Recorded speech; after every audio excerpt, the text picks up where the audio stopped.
하나님 말씀은 느헤미야 9장 23절부터 31절 말씀까지입니다.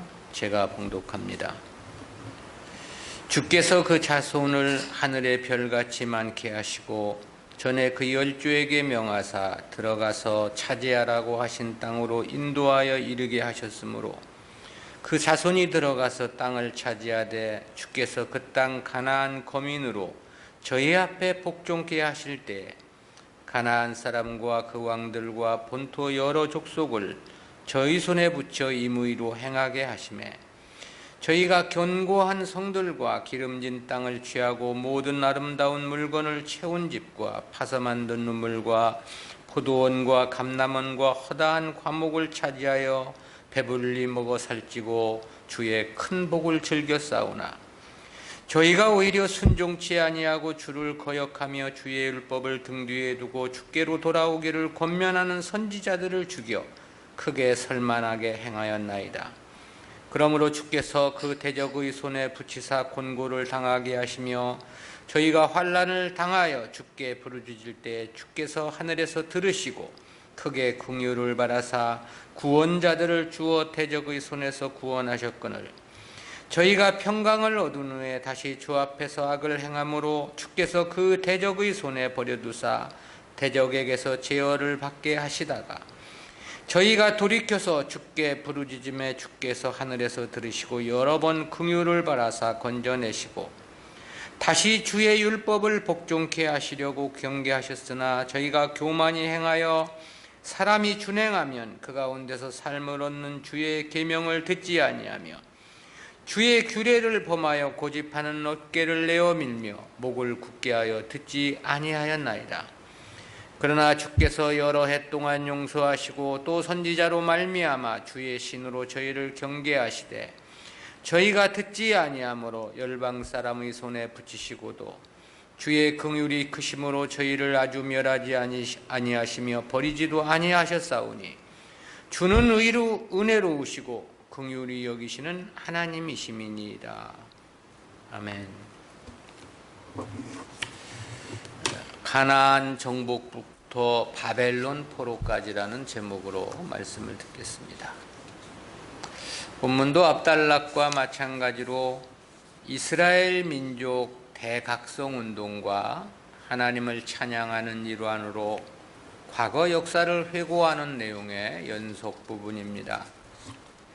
압달락은 40년 동안의 광야 생활에 대한 회고였습니다. 이어진 본문 내용은 가나안 정복부터 바벨론 포로에 잡혀가기까지의 역사에 대한 회고입니다.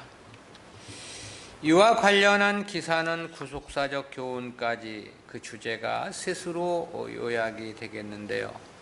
첫 번째는 가나안 정복 사건 회고입니다. 가나안 정복 사건을 보도한 본문은 내용상 셋으로 구분해서 살펴보겠습니다. 첫 번째는 이스라엘의 번성과 가나안 땅으로의 인도하심입니다. 이스라엘의 번성과 가나안 입성까지의 하나님의 은혜 주심에 대해서는 23절에서 그렇게 고백을 했죠.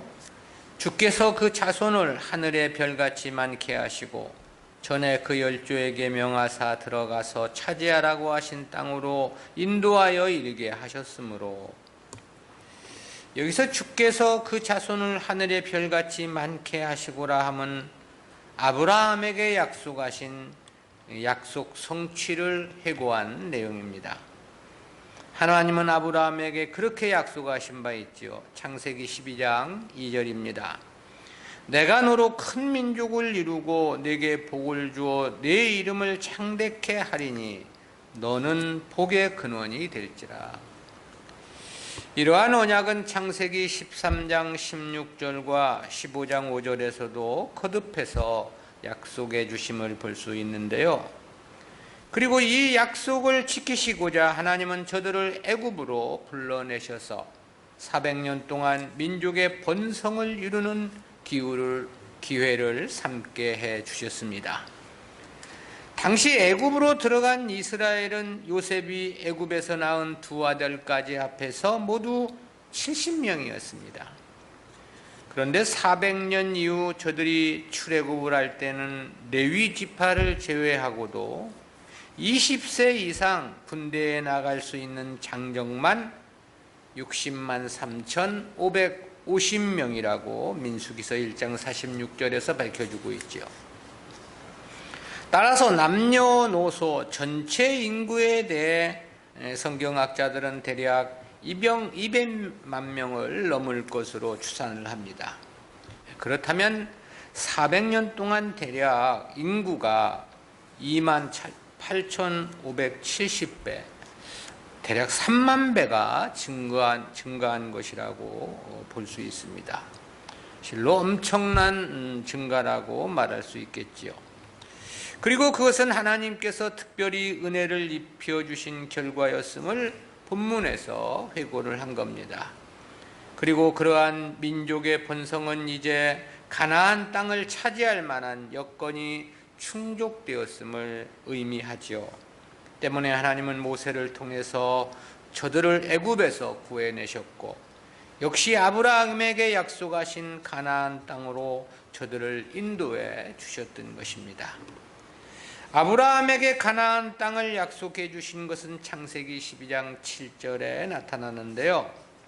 하란 땅에서 아브라함을 불러 가나안에 이르게 하신 다음 그 땅을 그 후손들에게 주실 것을 약속해 주셨던 것이죠.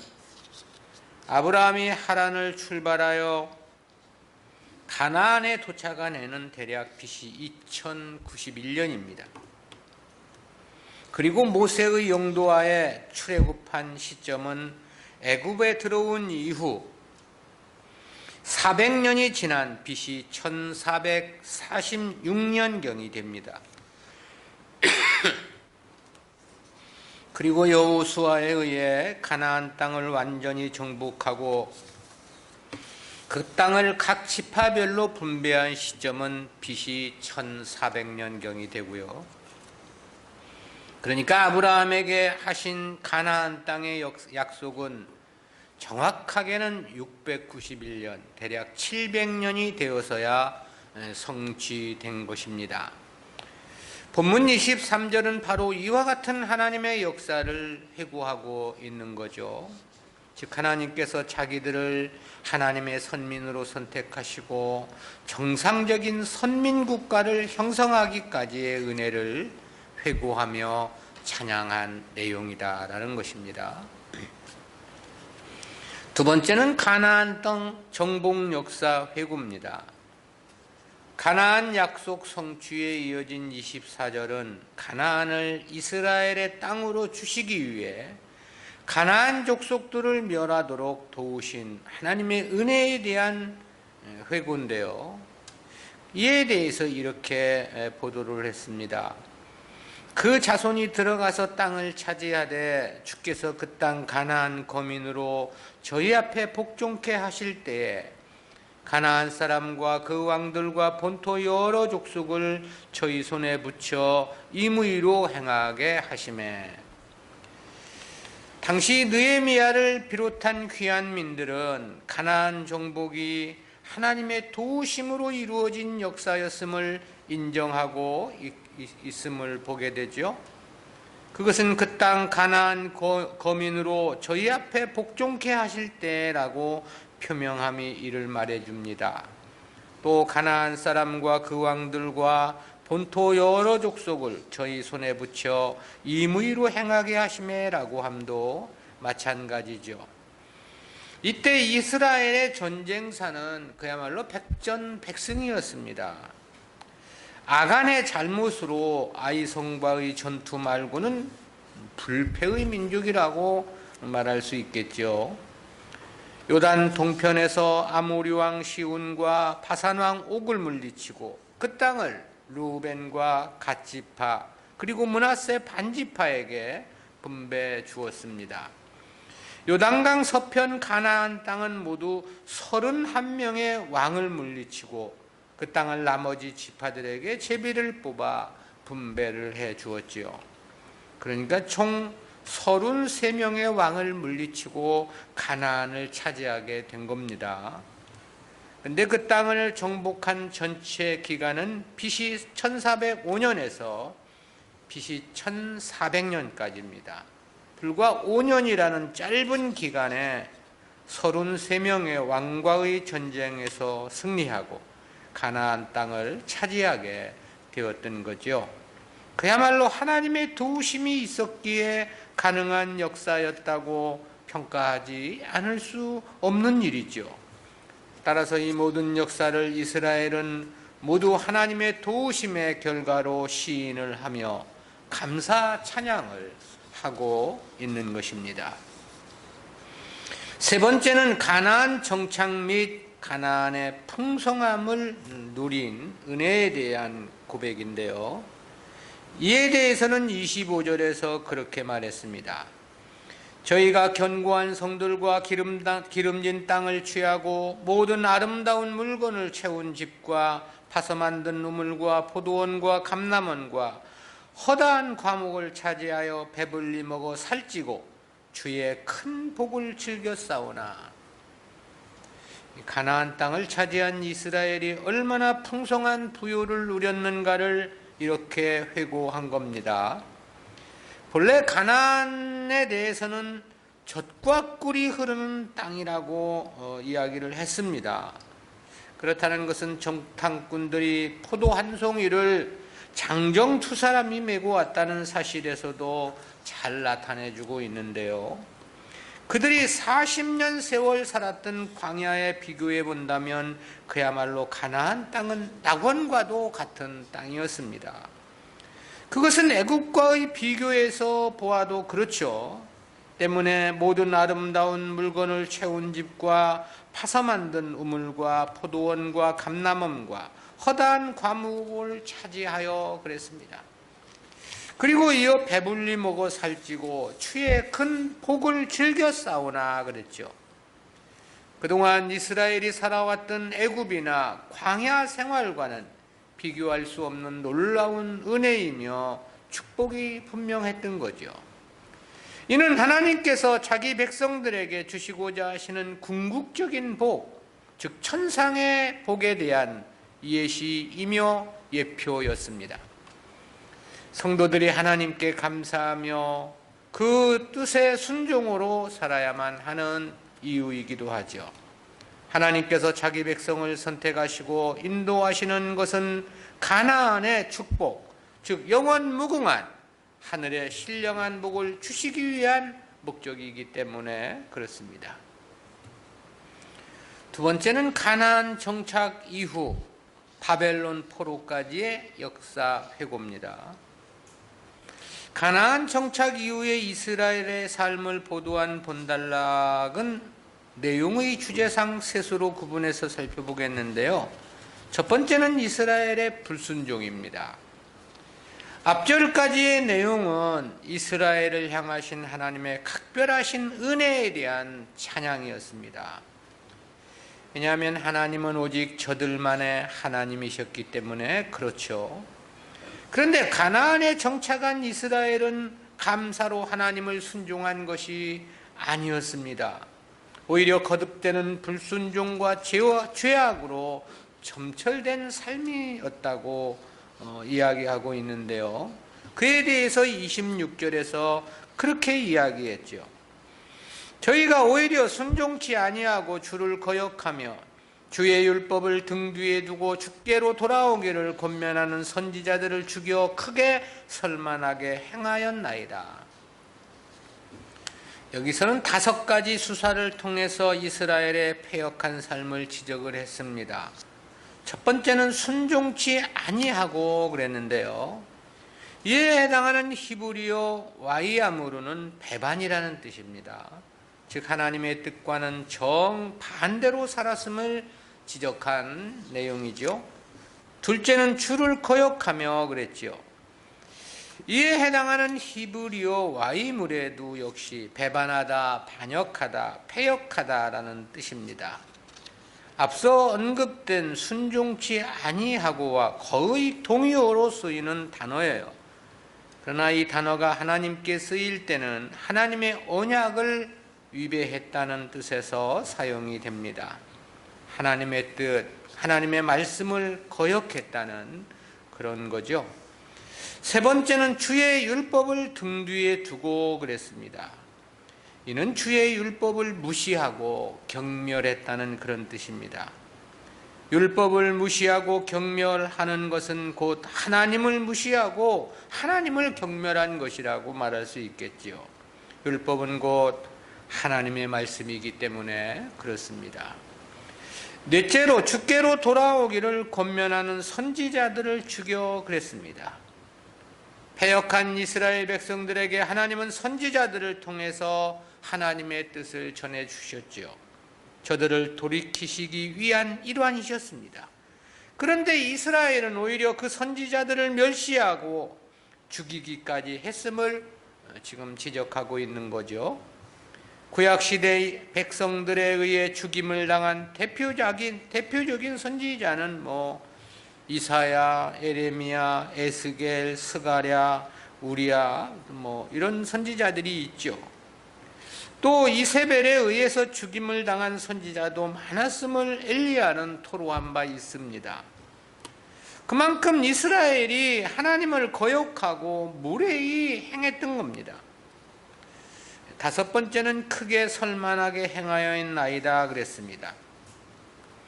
이는 행동이 무례하고 방자하다라는 뜻입니다. 그야말로 하나님 백성이라면 도저히 행하여서는 안 되는 죄악들을 거침없이 행하였던 거죠. 감사로 살아도 받은 바 은혜에 다 보답할 수 없는 것이었습니다.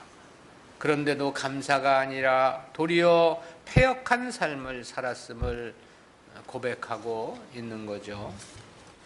두 번째는 책벌과 회개, 긍휼하심과 패역이 번복된 삶을 고백을 했는데요. 앞전은 이스라엘의 패역한 삶을 5가지 수사를 통해 지적을 했습니다. 그런데 이어진 27, 28절은 그로 인한 하나님의 징계, 그리고 그로 인한 하나님의 회개와 하나님의 긍휼하심이 반복된 역사를 회고하고 있는 말씀인데요. 27절, 28절입니다. 그러므로 주께서 그 대적의 손에 붙이사 곤고를 당하게 하심에 저희가 환난을 당하여 주께 부르짖을 때에 주께서 하늘에서 들으시고 크게 긍휼을 바라사 구원자들을 주어 대적의 손에서 구원하셨거늘 저희가 평강을 얻은 후에 다시 주 앞에서 악을 행함으로 주께서 그 대적의 손에 버려두사 대적에게 제어를 받게 하시다가 저희가 돌이켜서 주께 부르짖음에 주께서 하늘에서 들으시고 여러 번 긍휼을 바라사 건져내시고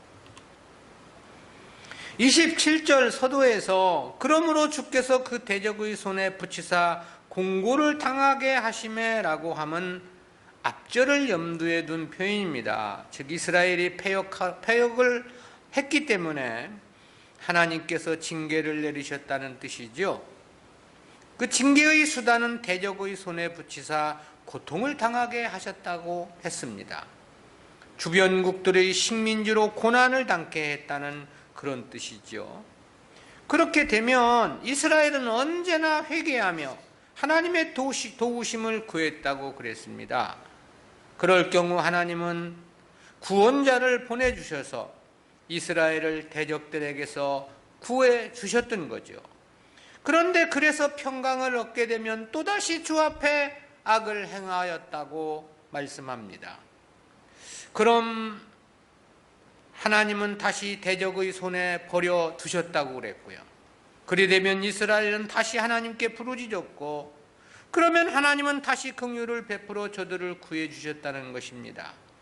그리고 이러한 역사가 계속 중복되고 반복되었기 때문에 28절 끝부분에서 여러 번 긍휼을 바라사 건져내시고 라고 표현을 한 겁니다. 실제 이스라엘의 암흑기라고도 표현되는 사사시대에 보면 그랬습니다. BC 1390년부터 1050년까지 대략 340년 동안의 사사기를 보면 이스라엘의 역사는 이러한 역사의 수레바퀴였죠. 하나님은 패역할 때마다 이방국을 통해 징계하셨고, 그때마다 이스라엘은 회개하며 하나님께 도움을 간구했습니다. 그럴 때마다 하나님께서 보내주신 사사가 운니엘, 에후, 삼갈, 드보라, 기드온, 돌라, 야일, 입다, 입산, 엘론, 압돈, 삼손 등이죠. 하나님은 이처럼 그때그때 사사들을 보내주셔서 이스라엘을 구해주셨던 겁니다. 그러나 이스라엘은 조금만 육신적으로 평안해지면 또다시 하나님을 배신하는 죄를 번복했던 겁니다. 그러기에 이어진 29절에서는 그렇게 역사를 회고했습니다. 다시 주의 율법을 복종하게 하시려고 경계하셨으나 저희가 교만히 행하여 사람이 준행하면 그 가운데서 삶을 얻는 주의 계명을 듣지 아니하며 주의 규례를 범하여 고집하는 어깨를 내어밀며 목을 굳게 하여 듣지 아니하였나이다. 이 앞부분이 사사기 시대를 반영한 것이라면 이 29절은 왕정 시대를 회고한 내용이 아니냐, 그런 생각을 해봅니다. 하나님은 주의 율법에 복종케 하려고 경계하셨다고 그랬습니다. 그러나 이스라엘은 듣지 아니하였다고 그랬죠. 근데 여기서 이 복종치 않았음을 말하면서 사람이 준행하면 그 가운데서 삶을 얻는 주의 계명을 듣지 아니하며 그랬습니다. 이는 하나님의 은혜 안에 거하는 삶과 관련된 표현인데요. 즉 계명을 순종하면 주님께서 베푸시는 은혜 주심 안에서 살 수 있었다라는 뜻입니다. 그런데 이스라엘이 이를 거절했다는 거죠. 그러면서 계명을 어긴 이스라엘에 대해서 두 가지 수사로 표현을 했습니다. 하나는 고집하는 어깨를 내어밀며 그랬죠. 이는 멍에를 매지 않으려는 황소의 고집을 희화화한 비유입니다. 황소가 무거운 짐을 보고는 겁을 내가지고 이것을 지지 않으려고 어깨를 내어밀고 뒷걸음치는 경우를 비유한 말씀이에요. 그만큼 이스라엘이 하나님의 율법을 짐으로 느꼈다, 그런 뜻이 되겠죠. 다른 하나는 목을 굳게 하여 그랬습니다. 이는 앞에 16절에서도 지적한 말씀인데요. 역시 멍에를 매지 않으려고 완강하게 버티는 황소에게 비유된, 황소를 비유한 말씀입니다. 그만큼 하나님의 뜻을 따르고 지키는 것을 완강히 거부했다는 그런 의미인 거죠. 그러나 그러했기에 이들은 그 대신 바벨론의 멍에를 메어야만 했던 겁니다. 하나님의 뜻을 거부하는 이스라엘을 바벨론 포로로 내어 주었기 때문에 그랬던 거죠. 하나님의 뜻을 거부함이 얼마나 어리석고 한심한 일인가를 생각나게 하는 대목이기도 합니다. 세 번째는 하나님의 인도하심과 긍휼하심입니다. 멍에를 매지 않으려는 황소처럼 이스라엘은 하나님의 뜻을 완강히 거부했다고 그랬어요. 그러기에 하나님은 저들을 바벨론 포로로 내어주어 바벨론의 멍에를 매게 했던 것입니다. 그렇지만 하나님은 긍휼이 크시기에 저들을 아주 버리시지 않고 그 속에서도 은혜를 베풀어 주셨음을 고백한 겁니다. 그게 30절, 31절인데요. 그러나 주께서 여러 해 동안 용서하시고 또 선지자로 말미암아 주의 신으로 저희를 경계하시되 저희가 듣지 아니함으로 열방 사람의 손에 붙이시고도 주의 긍휼이 크심으로 저희를 아주 멸하지 아니하시며 버리지도 아니하셨사오니 주는 은혜로우시고 긍휼히 여기시는 하나님이심이니이다. 고집센 황소처럼 말을 듣지 않는 이스라엘을 용서하시고 선지자들을 통하여 경계를 하셨으나 듣지 않았다 그랬습니다. 그러므로 열방 사람의 손에 붙이시기는 했는데 하나님은 긍휼하심이 크셔서 아주 멸하시지는 않으셨다고 했습니다. 또한 버리지도 않으셨다고 했습니다. 그래서 하나님은 은혜로우시고 긍휼히 여기시는 하나님이라고 고백하며 찬양을 한 것입니다. 실제 남북 이스라엘은 공이 아수르와 바벨론에 의해 패방을 당했죠. 하나님의 뜻에 순종치 아니하므로 하나님께서 이방의 손에 붙이셨던 것입니다. 그러나 하나님은 다시 70년 이후 포로 귀환을 약속해 주셨고 이를 실제 이루어 주셨던 거지요. 때문에 귀환한 이스라엘이 성전을 재건하게 되고 제2차, 제3차 바벨론 포로 귀환의 역사까지도 허락해 주셨던 것입니다. 이는 실로 하나님의 긍휼하심이며 무한하신 은혜 주심의 역사가 명백하다 할 것입니다. 그리고 우리는 이러한 말씀을 통해서 두 가지 구속사적인 의의를 생각해 보는데요. 첫 번째는 성도가 하나님의 뜻에 순응하는 것 말고는 달리 복된 결과는 없다는 사실입니다. 그것은 하나님에 대한 이스라엘의 불순종과 그에 대한 결과로 맞이한 이스라엘이 당한 고난과 낭패를 통해서 깨닫게 되는 교훈입니다. 이스라엘이 하나님의 인도하심에 따라 처음 가나안 땅에 이르렀을 때에 대해서 저들은 그렇게 회고를 했죠. 느헤미야 9장 25절입니다. 저희가 견고한 성들과 기름진 땅을 취하고 모든 아름다운 물건을 채운 집과 파서 만든 우물과 포도원과 감람원과 허다한 과목을 차지하여 배불리 먹어 살찌고 주의 큰 복을 즐겨 싸우나. 그러자 이스라엘이 어떻게 했는가에 대해서 성경은 이렇게 기록해 주고 있습니다. 사사기 2장 11절 12절입니다. 이스라엘 자손이 여호와의 목전에 악을 행하여 바알들을 섬기며 애굽 땅에서 그들을 인도하여 내신 그 열조의 하나님 여호와를 버리고 다른 신 곧 그 사방에 있는 백성의 신들을 쫓아 그들에게 절하여 여호와를 진노하시게 하였으되. 그래서 하나님이 진노하사 메소보다미아 왕 구산 리사다임의 손에 파셨다고 사사기 3장 8절에서 그렇게 말씀하고 있죠. 그래서 이스라엘은 8년 동안 고통을 당했고 고통이 심하여 하나님께 부르짖었다고 말씀합니다. 그래서 하나님은 사사 운니엘을 통해서 저들을 구해 주셨음을 말씀해 주고 있고요. 그 이후 이스라엘은 40년을 태평하다고 말씀합니다. 그러자 이스라엘은 또다시 하나님의 목전에 악을 행했다고 했습니다. 그래서 하나님은 다시 모압 왕 에글론의 손에 이스라엘을 내어주셔서 18년 동안 저를 섬기도록 했다고 말씀하고 있습니다.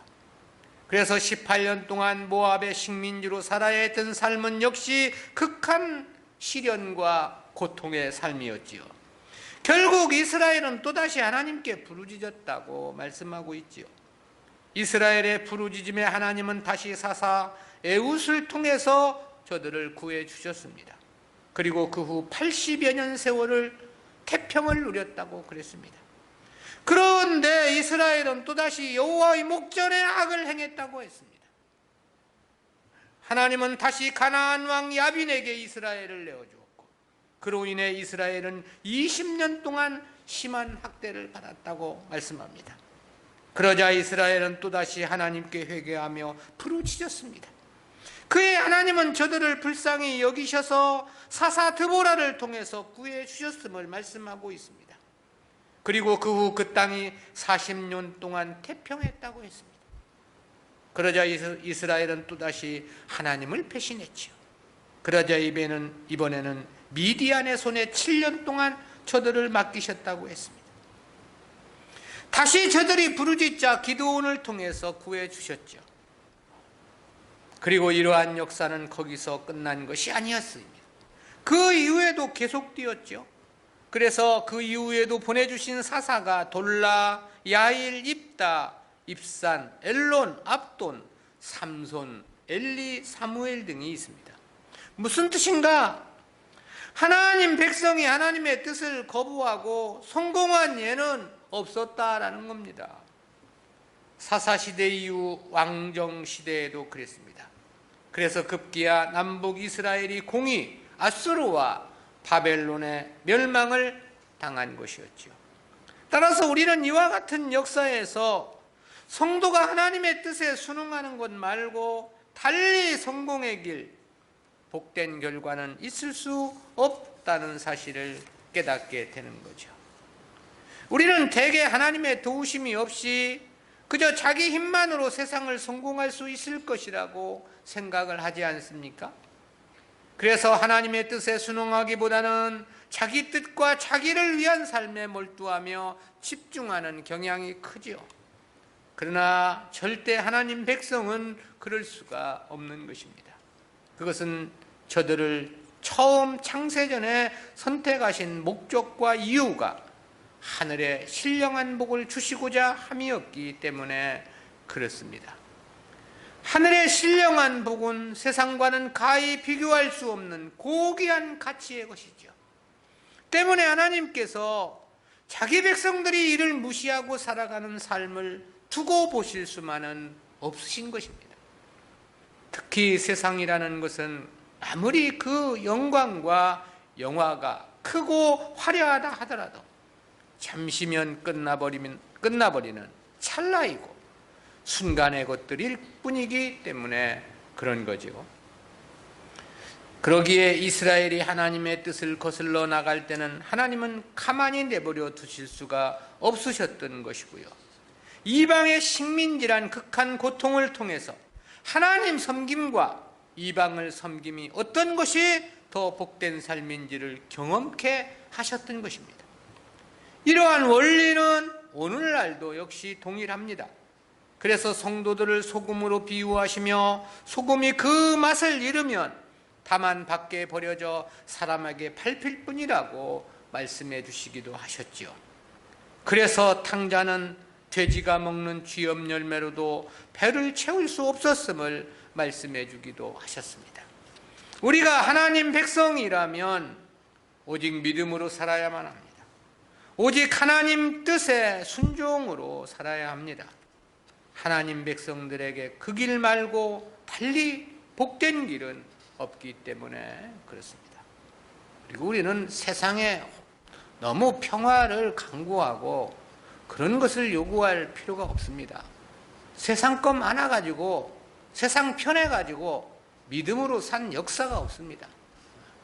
주어진 현실이면 그 하나님이 주신 것인 줄 알고 고난의 삶이라도 하더라도 그것을 감사함으로 받고 거기서 최선을 다하면 되는 것이죠. 두 번째는 성도들에게 있어 세상은 반드시 포기되어야 할 대상이라는 교훈입니다. 그것은 이스라엘의 역사에서 끊임없이 하나님을 배신했던 이유가 모두 세상 것 때문이었다는 사실에서 깨닫게 되는 교훈입니다. 앞서 살펴본 말씀처럼 이스라엘은 패역과 고난이라는 역사의 수레바퀴였습니다. 그런데 이스라엘이 그처럼 하나님을 반역한 행위의 근원에 대해서는 오직 한 가지, 그 땅의 태평함을 말씀하고 있습니다. 즉 세상의 풍요가 그 원인이었다는 겁니다. 세상의 평화가 그들을 하나님에게로서 등을 돌리게 했다는 거죠. 세상 것이 풍성하니 하나님을 찾을 이유가 없었다는 것이고 세상 것이 좋아 세상에 빠져 살았다는 그런 뜻입니다. 그리고 부족함이 없으니 교만해져 하나님의 뜻도 무시하고 자기 마음이 원하는 대로만 살았던 것이죠. 즉 세상은 성도들에게 그처럼 역반응의 작용으로 나타나게 된다는 사실입니다. 그것은 사울 왕도 그랬고 솔로몬 왕도 그랬습니다. 이스라엘 남북 왕들 가운데 신앙을 성공한 왕이 지극히 적은 것도 다 세상 때문이었으면 너무나도 명백하죠.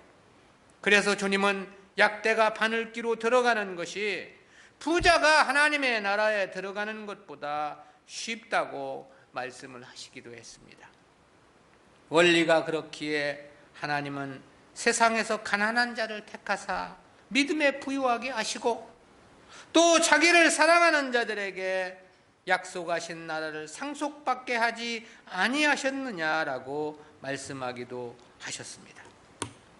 우리는 세상 것에 대한 욕심을 포기하지 못하고 살아갑니다. 그리고 세상에 대한 풍요를 끊임없이 기대하며 추구하며 살아가죠. 그러나 세상은 성도들에게 신앙의 유익을 가져다 주지 않는다는 것이 성경 역사의 증언입니다. 그래서 요한 사도는 그렇게 이야기를 했잖아요. 요한일서 2장 15절입니다. 이 세상이나 세상에 있는 것들을 사랑치 말라. 누구든지 세상을 사랑하면 아버지의 사랑이 그 속에 있지 아니하니. 바울 역시도 그렇게 말했습니다. 골로새서 3장 2절입니다. 위의 것을 생각하고 땅의 것을 생각지 말라. 성도가 세상을 향한 욕심과 꿈을 포기하지 않으면 절대 신앙의 성공은 불가능한 것입니다.